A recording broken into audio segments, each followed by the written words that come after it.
اعوذ باللہ من الشیطان الرجیم بسم اللہ الرحمن الرحیم وبہ نستعین وهو خیر المعین وقال الذی اشتراہ من مصر لامرأته اکرمی مثواه عسى ان ينفعنا او نتخذه ولدا وكذلك مكنا ليوسف في الارض ولنعلمه من تأویل الاحادیث واللہ غالب علی امرہ ولکن اکثر الناس لا یعلمون۔ سلسلہ کلام سورہ مبارکہ یوسف میں جاری تھا، آیت نمبر 21 میں پہنچے تھے۔ عرض ہوا تھا کہ حضرت یوسف علیہ السلام بے عنوان بردہ سرزمین مصر میں فروخت ہوئے، عزیز مصر لے کر اپنے گھر گئے اور اپنی اہلیہ سے کچھ سامنے توصیہ کیا کہ اکرمی مثوا، اس کے ساتھ سامنے اکرام کے ساتھ پیش آئیں۔ اکرام یا کرامت حکم فطری ہے، حکم فقہی نہیں ہے یا حکم مذہبی نہیں ہے، اور جس طرح کہ آپ مستحضر ہیں کئی ایسے احکام دین کے ایسے ہیں جو ماورائے مذہب ماورائے شریعت ہیں، یعنی اگر صاحب شریعت نہ بھی کہے تو فطرت انسانی ان امور کو قبول کرتی ہے، اور خداوند عالم بھی اسی فطرت کی طرف ارجاع دیتے ہوئے ان احکام کو مفروغ عن شمار کرتی ہے، جس میں سے ایک ہے کہ یا ایھا الذین آمنوا اوفوا بالعقود، ایفاء بعقود یعنی جتنے بھی عقد و پیمان ہیں جس قوم کا جس قوم کے ساتھ ہو، عقد و پیمان کی پیروی کرنا اور عقد و پیمان کی پابندی کرنا یہ فطری امر ہے، اس کے لیے شریعت یا مذہب اس کی ضرورت نہیں ہے۔ لہذا وہ جو جاہلیت کے زمانے میں عقد و پیمان ایک دوسرے کے ساتھ باندھے جاتے تھے اور بعد میں وہ فرض کریں کہ دائرہ اسلام میں آ جاتے تھے تو ہمیشہ ان کی پابندی کی جاتی تھی۔ ان میں سے ایک حقیقت جو حقیقت اکرام ہے، اکرام یہ فطری امر ہے، اس لیے فوراً کیا کہتا ہے اکرمی مثوا، جبکہ اس کا مذہب سے کوئی تعلق نہیں تھا، بت پرست تھا، موحد نہیں تھا عزیز مصر، لیکن آ کر کیا کہتا ہے، وہ الگ بات ہے کہ جو اس نے کرشمے دیکھے جناب یوسف علیہ السلام سے، لیکن بحث اکرام میں آ کر مذہب اور اسلام یا شریعت کی کوئی قید و بند نہیں ہے، اس کا تعلق فطرت اسلام سے۔ اور کتنے ایسے ہیں فطری احکام دین کے اندر کہ جہاں پہ مذہب کا ہونا ضروری نہیں ہے، مثلا خلقیات ہیں، خلقیات کو اپنانے کے لیے مذہب کی ضرورت تھوڑی ہے کہ مسلمان ہوں گے تو خلقیات پہ عمل کرنا ہے، اخلاقیات پہ عمل کرنا ہے، اخلاقیات فطری امور ہیں۔ اسی لیے آپ جا کر دیکھیں کہ غیر مذاہب کے جو اسلام سے ہٹ کر ہوتے ہیں ان کے اندر اخلاقیات کا ایک باب ایسا ہوتا ہے کہ اہل اسلام اس سے شرما جاتے ہیں کہ جو ہماری تعلیمات تھیں وہ ان کے ہاں زیادہ رائج ہیں۔ خوب عرض ہوا تھا کہ یہ ماجرا جب پیش آیا، اور ابھی بعد میں کیا ماجرا ہوتا ہے یا نہیں، ضمناً عرض کیا تھا کہ یہ کیسے ہوا کہ حضرت یعقوب علیہ السلام ایک مرتبہ یہیں سرزمین کنعان میں حضرت یوسف علیہ السلام کے ساتھ ایک واقعہ بھائی لے کے آتے ہیں اور کنویں میں ڈال دیتے ہیں، کنویں پھینک کے چلے جاتے ہیں، معاملہ بھی ہوتا ہے، قافلہ بھی آتا ہے لے کے چلا جاتا ہے، اور کوئی اظہار نہیں کرتے جناب یعقوب علیہ السلام۔ لیکن ایک وقت یہ آتا ہے کہ کنعان کی سرزمین پہ حضرت یوسف علیہ السلام کی قمیض جیسے ہی کاروان لے کے آتا ہے سرزمین کنعان کی طرف تو فوراً کہتے ہیں کہ میں حضرت یوسف علیہ السلام کی خوشبو محسوس کر رہا ہوں۔ وہ کبھی سامنے ماجرا ہو رہا ہے لیکن اظہار نہیں کرتے ہیں، اور کبھی وہ اتنا دور دراز کے علاقے سے چلتے ہیں تو پہلے سے ہی خبر دے دیتے ہیں۔ آخر اس کی وجہ کیا ہے، یا ان دو واقعات کو کیسے آپس میں جمع کیا جائے؟ عرض کیا تھا کہ اس کے لیے ایک مقدمہ ضروری تھا جس کی طرف اشارہ کیا ہے کہ ہر انسان کو خداوند عالم نے مأمور کیا ہے کہ ہمیشہ اپنے غیب کو شہود میں تبدیل کرو، اور غیب کو شہود میں تبدیل کرنا یہ ہر انسان کی ذمہ داری ہے، جیسے انبیاء کی ہے ویسے عام انسانوں کی بھی ہے۔ غیب اور شہود کی دنیا یعنی ضروری نہیں ہے کہ آپ انتظار کرو اور موت آئے اور موت آنے کے بعد یہی غیب جو تمہارے لیے ہے یہ شہادت کے عالم میں تبدیل ہو جائے۔ مثلا ہم نماز پڑھ رہے ہیں اور نماز کا ایک اثر وضعی ہے کہ یہی نماز ہے جو بہشت میں تبدیل ہوگی، یہی نماز ہے انسان کی جو نعمات بہشتی میں تبدیل ہوگی. جس کو آپ کہتے ہیں نا باعث تجسم اعمال. یہ تجسم اعمال کیا ہے؟ یعنی اعمال ہیں آپ کے جو مختلف شکلیں بدل رہے ہیں. خوب نظر کیوں نہیں آتی؟ اس لیے کہ غیب ہیں. خوب اس غیب کو شہود بناؤ، یعنی دیکھ سکو اس عالم دنیا میں رہتے ہوئے. پس پہلی ذمہ داری یہ ہے کہ ہر بشر کی کہ ارتقاء اور کمال کی طرف جانے کے لیے اس اپنے عالم غیب کو عالم شہود میں تبدیل کرے. عرض کیا تھا کہ قرآن نے واضح طور پہ اعلان کیا کلا لو تعلمون علم الیقین لترون الجحیم، کہ اگر تم علم الیقین پہ آ جاؤ تو یہ عالم غیب کی باتیں نہیں ہوں گی بلکہ عالم شہود ہو جائے گا. اسی دنیا میں رہتے ہوئے اہل جہنم کو دیکھ سکتے ہیں کہ کون اعمال ناری انجام دینے کے بعد اپنے آپ کو جہنم کا ایندھن بنا چکا ہے، دیکھ سکتے ہیں. اور یہ قرآن نے واضح الفاظ میں کہا ہے. خود سوال یہ کہ کیوں کہا فقط کہ کلا لو تعلمون علم الیقین لترون الجحیم، جہنم کو دیکھ سکتے ہو. اور اگر انسان علم الیقین پہ آ جائے تو بہشت اور اہل بہشت کو نہیں دیکھ سکتا ہے؟ کیوں وہ ذکر نہیں ہوا ہے؟ کیوں اس پہلو کو قرآن نے بڑی صراحت کے ساتھ ذکر کیا؟ یا دوسری آیت میں لقد کنت فی غفلۃ من ھذا، اس حقیقت سے آپ غافل تھے. کس حقیقت سے؟ یہ جو اعمال انجام دیا، اعمال کے بعد انہوں نے تجسم اختیار کیا، تجسم اختیار کرنے کے بعد کیا ہوا ہے؟ یہ آپ کے لیے غیب تھا، مخفی تھا، چھپا ہوا تھا. ہم نے کیا کیا کہ کشفنا عنک غطاءک، ہم نے فقط پردہ ہٹا دیا ہے. یہ حقیقت موجود تھی عالم دنیا میں جب آپ تھے تو یہ حقیقت آپ کے ساتھ تھی، لیکن چونکہ آپ نے گناہ کے پردوں کے نتیجے میں اس حقیقت کو مخفی رکھا ہوا تھا، ہم نے اس پردے کو ہٹا دیا ہے. جیسے ہی پردہ ہٹا یہ حقیقت آپ کے سامنے واضح ہو گئی. بس حقائق اسی دنیا میں تھے، یہ نہیں کہ الگ سے حقیقتیں وہاں پہ ایجاد ہوں گی عالم معاشر میں. نہ، حقائق وہی ہیں جو ہم اپنے اعمال کے سائے میں بنا رہے ہیں، لیکن چونکہ ہم نے گناہوں کا پردہ اس کے اوپر ڈال رکھا ہے، پردے کی وجہ سے ہمیں نظر نہیں آتا ہے. مثلا فرض کریں، مثال بھی عرض کی تھی کہ ایک نابینا انسان ہو اور اس کے سامنے ساری چیزیں موجود ہیں لیکن کسی چیز کو دیکھ نہیں رہا ہے. جب اس کو بینائی دے دی جائے گی تو یہ نہیں ہے کہ حقائق اب وجود میں آ رہے ہیں. نا، حقائق پہلے سے موجود تھے لیکن چونکہ اس کی آنکھوں پہ پردہ تھا یہ دیکھ نہیں رہا تھا. وہ حقائق بہشتی، حقائق ماورا، ملکوتی حقائق اسی طرح سے جو انسان اعمال انجام دیتا ہے اس کی ایک حقیقت ہے، وہ حقیقت گناہوں کے نتیجے میں چھپ جاتی ہے اور قیامت کے دن خداوند عالم اس پردے کو ہٹا دے گا. خود سوال کیوں جہنم کی بات ہوئی ہے؟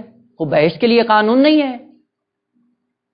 جواب کیا ہے کہ نہ، قانون خدا کا ایک ہی ہے. اگر انسان علم الیقین پہ آ جائے تو جہنم اور اہل جہنم کو بھی دیکھ سکتا ہے، کمائے کے بہشت اور اہل بہشت کو بھی دیکھ سکتا ہے. خود پھر اس کو کیوں اہمیت کے ساتھ ذکر کیا؟ وہ یہ ہے کہ معمولاً نوع انسان، علم اصول میں آپ نے پڑھا ہے نا کہ احکام جب جعل کیے جاتے ہیں تو وہاں پہ معیار کون ہوتے ہیں؟ نوع انسان. اکثر افراد کو مد نظر رکھ کر قانون بنایا جاتا ہے. کہا کہ جو دین پہ عمل کرتے ہیں وہ تین گروہ ہیں. بعض وہ ہیں جو جہنم کے خوف سے آ کر عبادت کرتے ہیں اور ہے بھی صحیح، اور بعض ایسے ہیں جو جنت کے لالچ میں آ کر عبادت کرتے ہیں، اور تیسرا طبقہ کون ہے کہ وہ احرار ہیں، بالاتر ہیں ان سے، یعنی جہنم کا خوف بھی ان کو نہیں ہے، بہشت کا لالچ بھی نہیں ہے، در عین حال خدا کی عبادت کر رہے ہوتے ہیں. پس گروہ تین طرح کے ہیں. ان تین گروہوں میں اکثریت اگر دیکھی جائے تو کس کی ہے؟ اکثریت ایسی ہے جو خوفا من النار عبادت کرتے ہیں. اور یہ اپنی زندگی میں دیکھ لیں، ہم جو نماز کے لیے اٹھتے ہیں یا کسی چیز سے بچ جاتے ہیں تو کیا ہوتا ہے؟ آگا کل کو جہنم کا ایندھن نہیں بنے. بس اکثریت لوگوں کی ایسی ہے جو خوفا من النار عبادت کرتی ہے. کم ترین ایسے لوگ ہیں جو شوقاً الی الجنت کی وجہ سے عبادت کرتے ہیں، اگرچہ وہ بھی حق عبادت نہیں ہے چونکہ وہ لالچی لوگوں کی عبادت ہے. اور جو واقعاً ان دونوں سے ماورا ہوں، نہ خوف جہنم ہو نہ شوق جنت ہو، وہ کیا ہے؟ اس کے لیے خدا نے کہا وَقَلِيلٌ مِّنْ عِبَادِيَ الشَّكُورِ، کم ترین ایسے افراد ہیں علیکم السلام جو شاکر بن کر اللہ کی عبادت کرتے ہیں. اور یہ بہت بڑا درجہ ہے انسان کے لیے. آگا جو شاکر بن کر اللہ کی بارگاہ میں جھکے. البتہ انشاءاللہ آیت اگر کسی اور مناسبت سے آئی تو انشاءاللہ اس کو مزید واضح کریں گے. خوف من النار عبادت کرنا کو کیا کہا کہ تل کا عبادت ابھی یہ غلاموں کی عبادت ہے. غلام کے سر پہ ڈنڈا ہو تو کرتا رہتا ہے, ڈنڈا اٹھا لیں چھوڑ دیتا ہے. وہ اکثریت چونکہ ایسی ہے جو خوف من النار عبادت کرتی ہے, تو خداوند عالم نے بھی اسی مطلب کو اکثریت کو مد نظر رکھتے ہوئے بیان کیا ہے. وَإِلَّا قانون عام ہے, یعنی اگر تم شوقاً الی الجنت بھی عبادت کرو اور علم الیقین پہ آ جاؤ تو دیکھ سکتے ہو, بہشت کو بھی دیکھ سکتے ہو, اہل جہنم کو بھی دیکھ سکتے ہو. اسی لیے پیغمبر کے 2 اوصاف تھے برجستہ ترین اوصاف میں سے, ایک بشیر اور دوسرا نذیر. بشیر کس کے لیے تھے؟ نعمات بہشت کے لیے ترغیب دلاتے تھے کہ یہ اگر عبادت کرو گے تو یہ مل جائے گا, یہ مل جائے گا, یہ مل جائے گا. اور ادھر سے منذر بھی تھے, نذیر بھی تھے. نذیر یعنی خطرات سے آگاہ کرنے والے کہ اس انسان کو جو مشکلات پیش آنے والی ہیں ان مشکلات کی وجہ سے انسان کیا کرتا ہے, اپنے آپ کو محفوظ کر لیتا ہے. اسی لیے قانون بھی ہے. اگر آپ نے حاشیہ ملا عبداللہ پڑھا ہو, شروع میں اس کے علم منطق میں حاشیہ ملا عبداللہ منطق مظفر کے مقابلے میں پہلے کتاب پڑھائی جاتی تھی, اس میں قانون ذکر کیا علم منطق نے. البتہ بعد میں علم کلام میں بھی ہے اور آہستہ آہستہ فلسفے میں بھی آ گیا اور عقائد کی دنیا میں بھی آ گیا. وہ کیا ہے کہ دفع الضرر اولا من جلب المنفعت. مثلا ایک راستہ ہے اس پہ چلیں گے آپ کو نقصان ہوگا, اور دوسرا راستہ اگر اس پہ چلیں گے تو آپ کو فائدہ بھی ہوگا لیکن نقصان زیادہ ہوگا. تو کیا کریں گے کہ نقصان کو چھوڑ دو, وہ تھوڑا بہت جو فائدہ ہے اس سے اگر دستبردار ہونا پڑتا ہے تو ہو جائے, اس کی کوئی پرواہ نہیں کی جاتی. یہ دفع الضرر یہ انسان اکثر انسانوں کی فطرت میں یہی ہے. ہم جو عبادت کرتے ہیں دفع ضرر کر رہے ہوتے ہیں, یعنی جہنم سے اپنے آپ کو بچا رہے ہوتے ہیں. چونکہ اکثریت ایسی ہے تو محاورات قرآنی میں اسی اکثریت کو مد نظر رکھ کر اس حقیقت کو بیان کیا گیا ہے. وَإِلَّا قانون الہی جس طرح جہنم کے لیے وہی قانون بہشت کے لیے. لہذا پیغمبر کے جو 2 واسطے ہیں بشیر اور نذیر, آپ پورے قرآن میں جا کر ملاحظہ کر لیں کہیں پہ بشارت کو حصر کے ساتھ بیان نہیں کیا گیا. یعنی پیغمبر کی ذمہ داری یہ لگائی گئی ہو کہ انما انت بشیر یا انما انت مبشر. اصلاً آپ کو اس قسم کی کوئی آیت نہیں ملے گی. یعنی بشارت کو انحصار اور حصر کے ساتھ قرآن نے بیان کیا, اصلاً وابدہ کوئی آیت نہیں ملے گی. لیکن انذار کے مسئلے میں کیا ہے, حصر کے ساتھ عبارت ملے گی, انما انت منذر. یہ انما انت منذر یہ کیا ہے, یہ حصر ہے. یعنی آپ کا کام صرف انذار کا تعلق جہنم سے ہوتا ہے بھائی. یعنی آپ بھیجے ہی اس لیے گئے ہیں کہ لوگوں کو جہنم سے بچاؤ, آپ کا یہی کام ہے. کیوں کہا یہ حصر کیوں آئی ہے, ہوگا اکثریت کو دیکھتے ہوئے, کیونکہ اکثریت ایسی ہیں جو خوف من النار عمل کرتے ہیں, نہ شوقاً الی الجنہ. کم ترین افراد ہیں جو شوقاً الی مثلا فرض کریں خدا توفیق دے کہ مثلا کبھی نماز شب کے لیے آپ اٹھ جائیں. البتہ نماز شب کے لیے وہی اٹھتا ہے جو خوف من النار نہیں ہوتا ہے, کیونکہ واجب تو ہے نہیں. اب یہ جو اٹھ رہا ہے جس کو توفیق ہو رہی ہے نماز شب کی, وہ کس لیے اٹھتا ہے, وہ شوقاً الی الجنت ہے. وہ درجات ہیں کہ اہل نماز شب کو یہ ملتا ہے, یہ ملتا ہے, اضافی چیزیں ملتی ہیں. بس نماز شب ایسی ہے کہ جب بھی انسان اٹھتا ہے خوف من النار نہیں ہے, وہاں پہ شوق الی الجنہ ہے, کم ترین جو معرفت ہے. اور اگر بالا ترین ہو جائے کہ اگر یہ اٹھے حبا للہ تو اس کا درجہ کہیں زیادہ ہے. بس نماز شب عموماً چونکہ علماء یہ کہتے ہیں کہ نماز شب وہ ہے کہ واقعاً انسان جب اٹھتا ہے تو یا شوقاً الی الجنہ ہے یا حبا للہ ہے, محبت خدا میں اٹھتا ہے, وہ اللہ واجب نہیں ہے. یا مثلا آج امتحان کرنے کے لیے اپنے گریمان میں جہاں کے ذرا اپنا وہ محاسبہ کریں. مثلا فرض کریں اس وقت حضرت جبرائیل علیہ السلام کو نازل کر دیا جاتا ہے اور امام معصوم کے ذریعے کسی نبی کے ذریعے ہم تک یہ پیغام پہنچ جائے کہ بھائی آج کے بعد خدا نے تم سب لوگوں کو بہشتی بنا دیا ہے, بہشت تمہارے اوپر واجب ہو گئی ہے, کوئی بھی جہنم میں نہیں جائے گا, آپ کی مرضی عبادت کرو یا نہ کرو. واقعاً بل الانسان علی نفسہ بصیرہ, انصاف سے بتائیں اٹھیں گے عبادت کے لیے؟ یہیں سے پتہ چلتا ہے کہ ہم ڈنڈے کے زور پہ اٹھتے ہیں. ڈنڈا اٹھا لیا جائے تو سب کچھ ختم ہے. بس چونکہ اکثریت لوگوں کی ایسے ہے جو خوف من النار عبادت کرتے ہیں، اس لیے قرآنی تعبیرات یہ آئی ہیں کہ کلا لو تعلمون علم الیقین لترون الجحیم، والا قانون یہ ہے کہ کلا لو تعلمون علم الیقین لترون النعیم، بہشت کو بھی دیکھ سکتے ہو اور اہل بہشت کو بھی دیکھ سکتے ہو، پر قانون ایک ہے۔ کیوں یہ ذکر ہوا ہے کہ نوعیت اور اکثریت اور عمومی افراد کو مد نظر رکھتے ہوئے اس محاورے کو وہاں پہ قرآن کریم نے نقل کیا ہے۔ خوب، اگر انسان غیب کو شہود میں تبدیل کر لے، اب دوسرا سوال کہ اگر غیب کو شہود میں تبدیل کر لیا تو آیا اس کی ذمہ داری یہ ہے کہ ہمیشہ اپنے غیب کے مطابق زندگی بسر کرے کہ جو حقائق اس کے لیے منکشف ہو جاتی ہیں، یا نہ معیار کیا ہے؟ اسی لیے دیکھیں آگا، معیار دو ہیں۔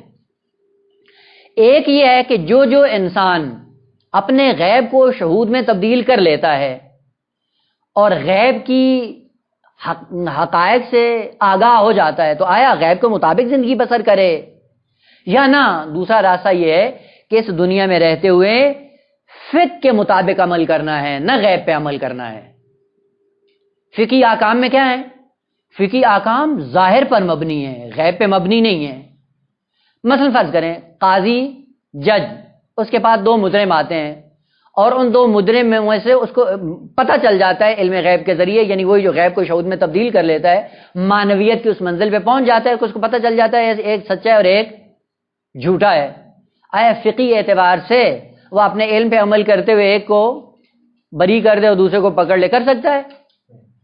یا نہ فقہی قواعد کی روشنی میں کیا کرے گا؟ عمل کرے گا۔ اسی لیے پیغمبر اسلام کیا فرماتے ہیں؟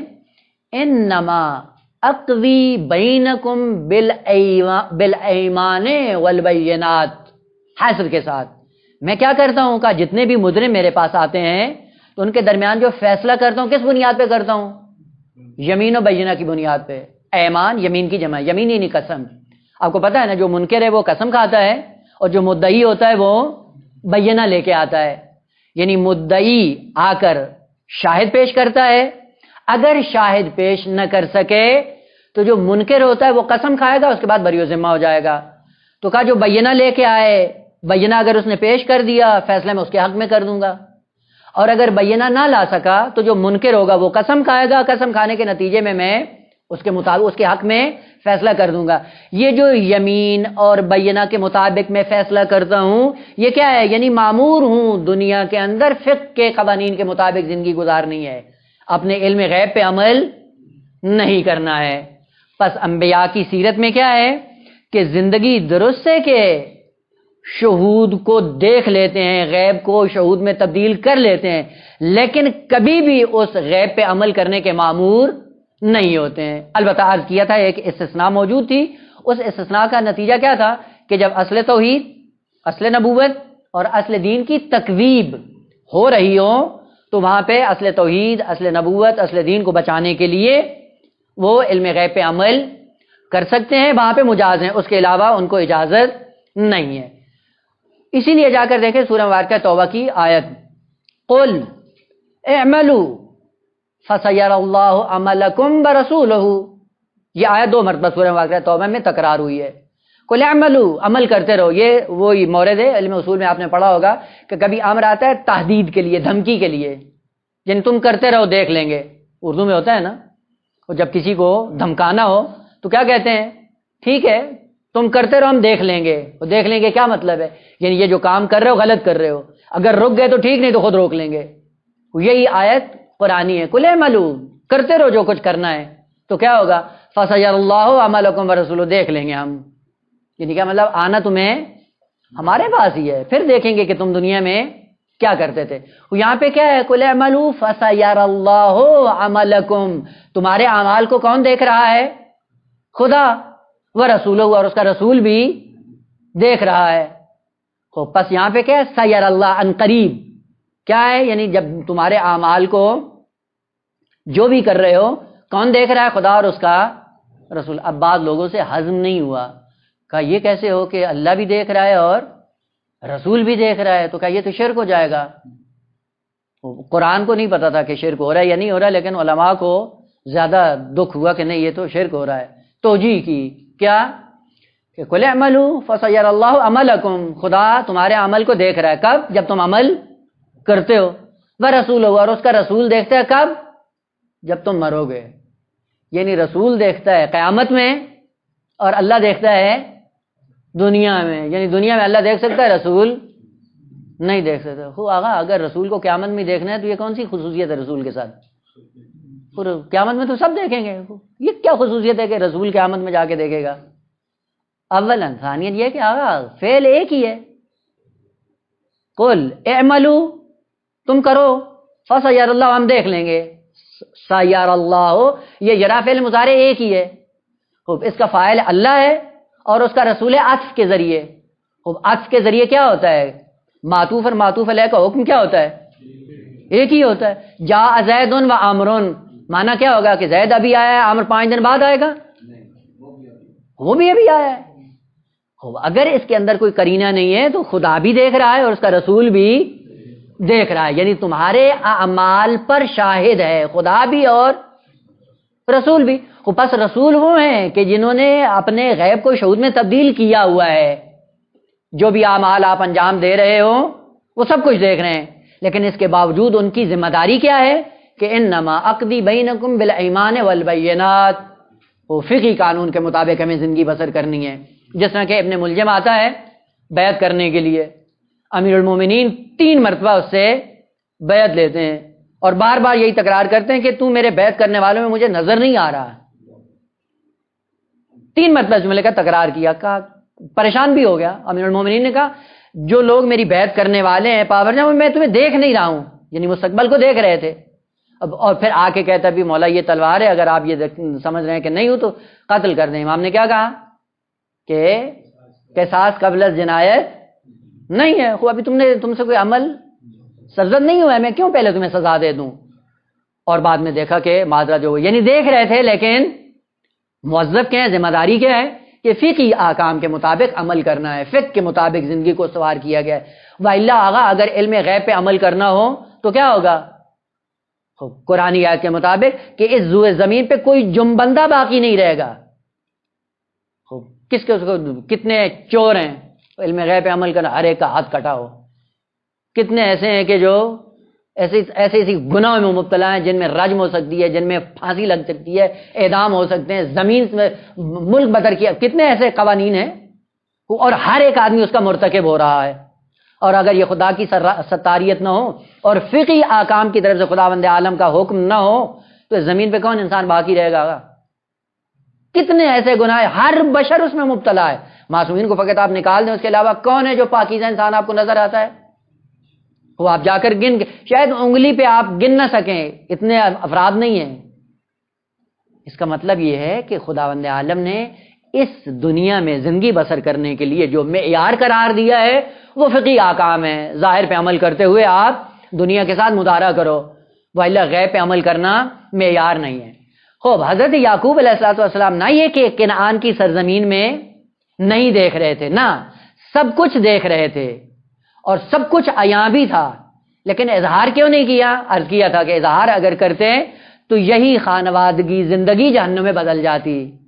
ایک، چونکہ برادران یوسف میں حسد کی آگ پہلے سے بھڑک رہی تھی اور بعد میں حضرت یعقوب ان کو سرکوب بھی کرتے تو وہ حضرت یوسف کے علاوہ جو ان کے بیٹے تھے جو محفوظ تھے وہ بھی اسی جہنم کا ایندھن بن جاتے اور ان کی زندگی بھی دوبر ہو جاتی. لہذا اس لیے خاموش رہے، اظہار نہیں کیا اس کو. نہیں یہ کہ جانتے نہیں تھے، جانتے تھے، دیکھ بھی رہے تھے اور حقائق کی طرف اشارہ بھی کیا ہے. جس طرح کہ کہا کہ عجب بھیڑیا کتنا زیرک اور چالاک تھا کہ جس نے میرے بیٹے کی قمیض کو کوئی نقصان نہیں پہنچایا اور میرا بیٹا کھا گیا. یعنی پہلے اس نے قمیض اتاری، قمیض اتارنے کے بعد میرے بیٹے کو ڈبوچ لیا اور ڈبوچ لینے کے بعد اصل قمیض کو کچھ ذرہ برابر نقصان بھی نہیں ہوا ہے. یہ کیا ہے؟ یہ بات ذکر کرنے کے بعد خاموش ہو گئی. یہ نہیں کہا کہ تم نے کوئی وہ کہ صرف ایک جملہ کا قال بل سولت لکم انفسکم امرا. یہ تصویل ہے تمہارے نفس، دھوکہ دینا چاہتے ہو، دھوکے کے ذریعے تم اپنے اہداف میں کامیاب ہونا چاہتے ہو. اور مجھے پتا بھی ہے، اظہار کیوں نہیں کر رہا ہوں کہ یہ خاندانی زندگی کہیں مزید تباہ نہ ہو جائے. بس اس خانوادے کو منظم رکھنے کے لیے اظہار نہیں کر رہے ہیں. اور ثانیاً یہ ہے کہ معمور بھی نہیں ہے کہ علم غیب پہ عمل کرنا ہے. آقا دیکھیں کبھی کبھی بعض احکام ایسے ہوتے ہیں کہ جن پر کوئی مفسدہ اور نقصان زیادہ مترتب ہو رہا ہوتا ہے، اگر اس مسئلے میں انسان کود جائے تو فائدہ ہونے کی بجائے نقصان زیادہ ہوتا ہے، تو پھر وہاں پہ کیا کریں؟ اس ادنا سے فائدہ کی رعایت کرتے اس میں کود جائیں، یا نہ اس ضرر معتد بے کی رعایت کرتے ہوئے تھوڑا سا سکوت اختیار کریں. البتہ اس کی تشخیص بہت مشکل ہے، لیکن اگر انسان جس طرح قرآن نے کہا یتق اللہ یجعل لہ فرقانا یا یجعل لہ مخرجا، دونوں آیتیں ہیں. خداوند عالم اگر تقوی اختیار کریں تو خدا کیا کرتا ہے؟ تمہارے لیے وہ راہیں ہموار کر دیتا ہے. یعنی پھر انسان کبھی بھی کسی مسئلے میں جا کے پھنستا نہیں. اس کا ایک نمونہ آئے گا انشاءاللہ، وہاں پہ بھی تفصیل سے کر رہیں گے، لیکن ابھی اشارہ کر رہے ہیں. حضرت موسیٰ علیہ السلام گئے کوہ طور پہ، اور کوہ طور پہ جانے کے بعد پوری قوم کو کس کے حوالے کیا؟ جناب ہارون علیہ السلام کے. گئے تھے 30 دن کے لیے، 30 سے 40 ہو گئے. اس 10 دن کے فاصلے میں جو بگاڑ آیا بنی اسرائیل کے اندر وہ کیا تھا؟ سامری آیا، اور سامری نے آ کر کیا کر دیا؟ پوری قوم کو گمراہ کر دیا. آغا ایک بریکٹ میں جملہ یہ ذہن میں رکھ لیں کہ سامری ایک عنوان ہے جو قرآن میں ذکر ہوا ہے، اور سامری ہمیشہ خصوصیات سے پہچانا جاتا ہے. پہلی خصوصیت سامری کی کیا ہے؟ کہ زبردست عالم ہوتا ہے، یعنی کوئی معمولی انسان یا جاہل یا احمق نہیں ہوتا، زبردست قسم کا عالم ہوگا. ایک. دو کہ علمی روشنی کے ذریعے اپنا پیٹ پالنے کے لیے دین کی توجیہات کرے گا. یہ دوسری خصوصیت. یہ عام آدمی نہیں کر سکتا ہے. جو پڑھا لکھا ہو وہ دین کے پینترے بدل سکتا ہے، کبھی کبھی کچھ، اور دونوں ہی دین ہیں. پہلے ایک سادہ آدمی بیچارہ جس کو 2 اور 2 4 کی طرف دین کی معلومات ملی ہوئی ہیں، وہ کدھر چالاکی کر سکتا ہے؟ وہ دین کے دھارے کدھر بدل سکتا ہے؟ اسی لیے کہا جاتا ہے اکثر اہل الجنہ، روایت ہے اکثر اہل الجنت ہم البلہا. فارسی میں کہتے ہیں نا ابلہ، وہ ابلہ کی جمع بلہا ہے. بلہا سادہ لو، اس لیے احمق کو جو ابلہ کہتے ہیں سادہ ہے، یعنی اس کو کسی چیز کی سمجھ نہیں آتی. سادہ کون ہوتا ہے؟ کہ جس کو جو کہے تو مان لیتا ہے. اور اکثر کیا ہے؟ اکثر بشریت کے افراد کیا ہیں؟ ابلہ ہیں. ابلہ کیا مطلب؟ یعنی آپ جائیں معاشرے کے اندر، وہ آپ جاتے ہیں 2 4 حدیثیں بیان کرتے ہیں، پتہ نہیں ہوتی بھی ہیں نہیں ہوتی ہیں، لیکن وہ بیچارے ڈر جاتے ہیں. ہوتا ہے یا نہیں ہوتا ہے؟ وہ بس اکثر اہل الجنت ہم البلہا، یہ بہشتی ہیں واقعا، جو کہ جن تک پہنچا انہوں نے دین سمجھ کے اس پہ عمل کرنا شروع کر دیا، یہ اپنے مقصد پہ پہنچ گئے ہیں. لیکن یہ جو سامری بن کر جاتا ہے معاشرے میں، اس کی خصوصیت کیا ہے؟ کہ یہ اولاً دین شناس ہوتا ہے زبردست قسم کا، اور دین کو اپنی ذات کے لیے استعمال کرتا ہے ثانیاً، اور پھر کیا کرتا ہے؟ لوگوں کو ایسا ایسا منحرف کر دیتا ہے. سامری کیا تھا؟ معمولی آدمی نہیں تھا. تو اس نے کیا کیا؟ خوب سارا کچھ اکٹھا کرنے کے بعد اب کیا کیا؟ گسالہ بنایا. گسالے میں پھر وہ ہوا آتی تھی، ہوا سے پھر ایک موسیقی کی خاص آواز نکلتی تھی. تو اکثر وہ اہل جنت ہم البلہا، وہ بنی اسرائیل کے ابلہ لوگ آئے، انہوں نے کہا یہ کیا؟ کہا یہی تو موسیٰ کا خدا ہے. کہا اچھا یہ خدا ہے. کہا اب اس کے بت پرستی کے اندر شکار ہو گئے اور اس کو پوجنا شروع کر دیا. اور 30 دن 40 دن میں جب بدلے، خدا نے تورات دی. البتہ بہت خوبصورت ہے داستان، انشاءاللہ دعا کریں کہ خدا زندگی بھی دے اور عمر بھی دے اور صحت بھی دے کہ انشاءاللہ وہاں تک پہنچ سکیں، جو کہ بہت مفصل ہے، اور بعین ہی آج کی بشریت کے حالات کو ذکر کیا ہے قرآن نے بنی اسرائیل کے نام سے. انشاءاللہ توفیق ہوئی تو عرض کریں گے. وہ 30 دن کے بعد 10 دن بدلے، 40 ہو گئے. 40 کے خدا نے تورات دی، اور تورات لے کے جناب موسیٰ علیہ السلام بڑی جلدی کے ساتھ خوشی کے عالم میں دوڑتے ہوئے کوہ طور سے نیچے آ رہے تھے. تو خدا نے پوچھا موسیٰ اتنی جلدی کیا ہے؟ کہا جلدی جاؤں قوم کو بتاؤں خدا نے کیا دیا ہے تمہاری ہدایت کے لیے سامان. کہا پھر جا رہے ہو تو سنتے جاؤ. کہا وہ کیا؟ کہا جب تم آئے تھے 10 دن کا اضافہ ہوا ہے تو سامری نے اپنا کام کر دیا ہے، اور وہ جو سارے جو فرعون کے چنگل سے آپ نے نکال کے دیندار بنائے تھے سب بت پرست ہو چکے ہیں سامری کے نتیجے میں. جیسے ہی پلٹ کر آئے نتیجہ کیا ہوا؟ اب وہ بعد میں کہتے ہیں نا کہ حضرت موسیٰ انشاءاللہ آئے گی بات، لیکن ابھی ضمناً عرض کر حضرت موسیٰ آئے، اب آگ بگولا ہو گئے. کیا ہوا؟ کہا قوم دیکھی یہ سب بت پرست، ہارون کا تمہارے حوالے کر کے گیا تھا، یہ کیا ہو گیا ہے؟ پہلا نقطہ ذہن میں رکھیں کہ جب بھی کوئی حجت خدا قوم سے جاتی ہے تو قوم کو لاوارث چھوڑ کر نہیں جاتی ہے۔ اگرچہ 30 دن تھے، 30-40 میں بدلے، لیکن جو 40 دن کے لیے غیبت پہ جا رہا تھا اس کو کوئی قوم کا احساس نہیں تھا، کوئی ملت کا احساس نہیں تھا۔ وہ جو 30 دن یا 40 دن کے لیے جاتا ہے تو قوم کو ہارون کے حوالے کر کے جاتا ہے۔ بس پہلا قانون یہ ہے قرآن کا کہ کوئی امت یا کوئی نبی خدا، ولی خدا کبھی بھی امت کو اپنے حال پہ نہیں چھوڑ کے جا سکتا ہے۔ وہ حضرت موسیٰ ہوں، وہ حضرت عیسیٰ ہوں، یا پیغمبر خاتم ہوں۔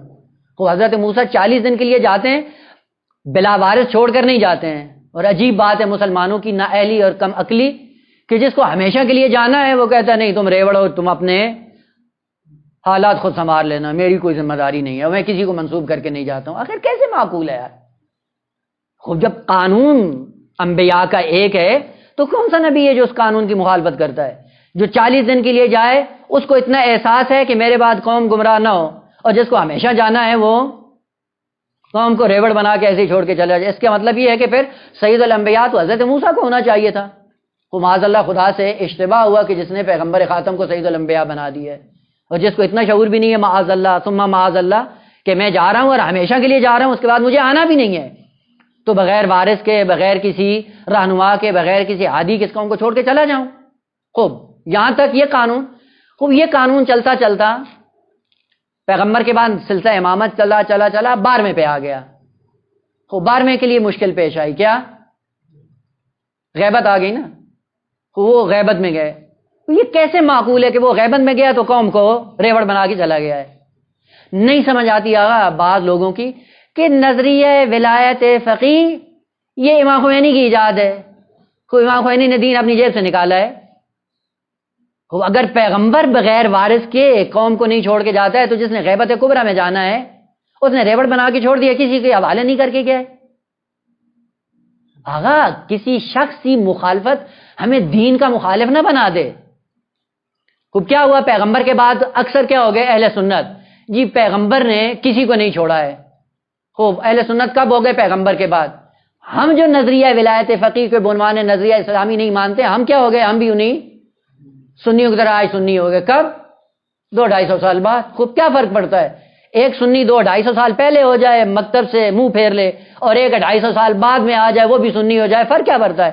خوب وہ سنی ہو تو وہ کیا ہے؟ اہل بیت کا مخالف۔ ہم اگر نظریہ ولایت فقیہ کو بعنوان نظریہ اسلامی نہ مانے ہم بہشتی ہیں جی، ہم الہی ہیں، ہم ولائی ہیں، ہم پتہ نہیں کیا ہے۔ آغا ولایت یا موالی یا ولایت کے دائرے میں پاگل پنے کا نام نہیں ہے۔ مولائی کا معنی پاگل پن نہیں ہے، حماقت نہیں ہے، خود دینی قوانین پہ عمل کرو۔ اور جب خدا کا یہ قانون ہے کہ کبھی کسی قوم کو بغیر کسی رہنما کے نہیں چھوڑے گا، وہ جو غیبت کبریٰ میں جا رہا تھا جس کو پتا تھا کہ توقیات بھی ساری ذکر کر دی کہ آج کے بعد مجھ سے کوئی تمہارا رابطہ نہیں ہوگا، تو یہ امت کیا کرے گی؟ کل قیامت کے دن یہ نہیں جا کے شکایت کر سکتے ہیں خدائے اگر ہم انسان نہیں تھے؟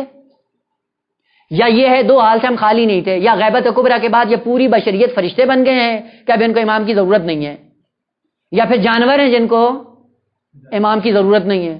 یا جانور ہیں یا فرشتے ہیں، دو حال سے تو خالی نہیں ہے۔ اگر انسان ہے تو انسان کو ہر حال میں حجت خدا کی ضرورت ہے۔ کون ہے وہ حجت خدا؟ ٹیمپریری طور پہ؟ اب وہاں پہ کوئی جواب نہیں ہے۔ آہا بعض مسائل ایسے ہیں جو عقلی ہیں، آپ کو کسی شخص سے مشکل ہوتی ہے اور آپ آ کر نظریہ اسلامی کو پامال کر دیتے ہیں، یہ کون سی انسانیت ہے؟ یہ کون سی دینداری ہے؟ اگر شخص کے بارے میں آپ کا مسئلہ جو ہے وہ حل نہ ہو تو اس کا مطلب ہے دین سے دستبردار ہو جائیں گے ہم، یہ کوئی دینداری نہیں ہے۔ بس غیبت کبریٰ کے زمانے میں اگر قانون یہی اسلامی اور الہی ہے تو 2 اور 2 4 کی طرح آگا آپ فطرت کی طرح مراجعہ کریں۔ مثلا اس وقت دیکھیں آگا آپ کے اوپر ایک حاکم ہونا چاہیے، عقل یہ کہتی ہے کہ بغیر حاکم کے آپ نہیں چل سکتے ہو۔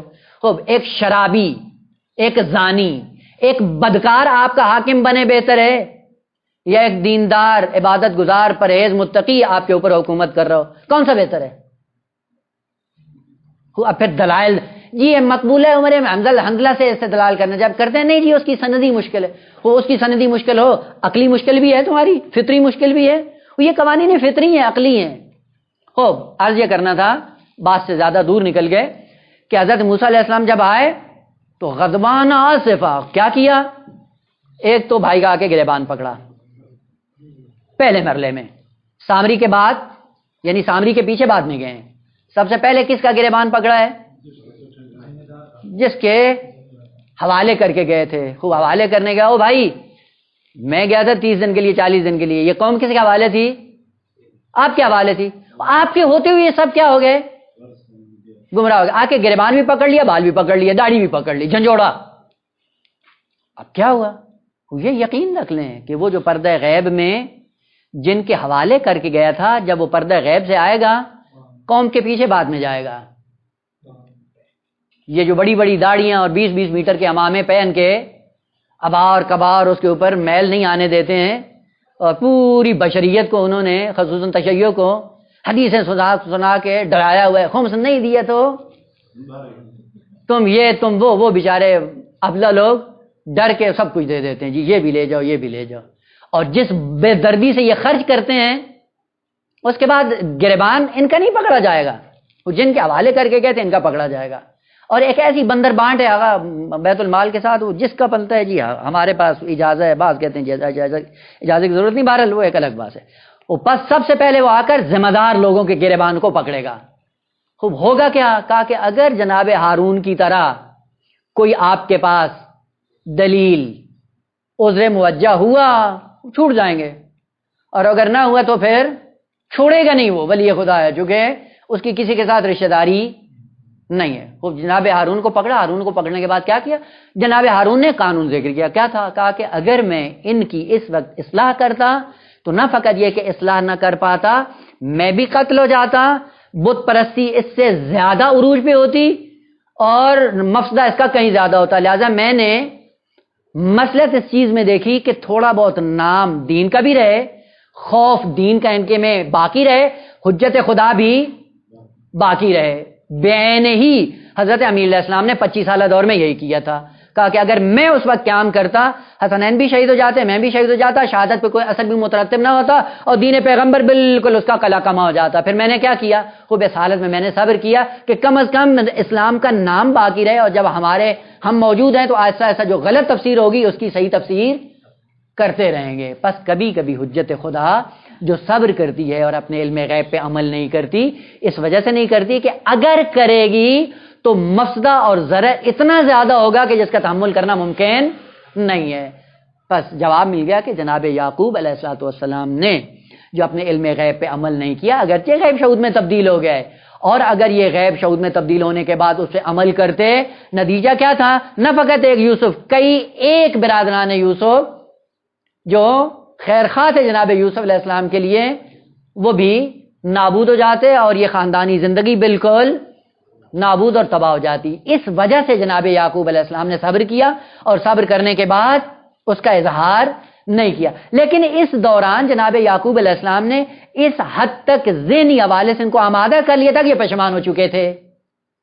جب پشیمانی آئی، پشیمانی کے نتیجے میں خود اعلان بھی کر دیا کہ جس حقیقت سے تم پردہ نہیں اٹھا رہے تھے اور چھپا رہے تھے، وہ حقیقت آج برملا ہو گئی ہے۔ اتنے سال تم نے مجھے دھوکہ دیا اور جھوٹ بولتے رہے، اور آج اس حقیقت کو تم نے بھی مان لیا اور ہم نے بھی پہلے سے ہی اس سے آگاہ تھے، لیکن کسی مسلک کی بنیاد پہ ہم بولے نہیں تھے۔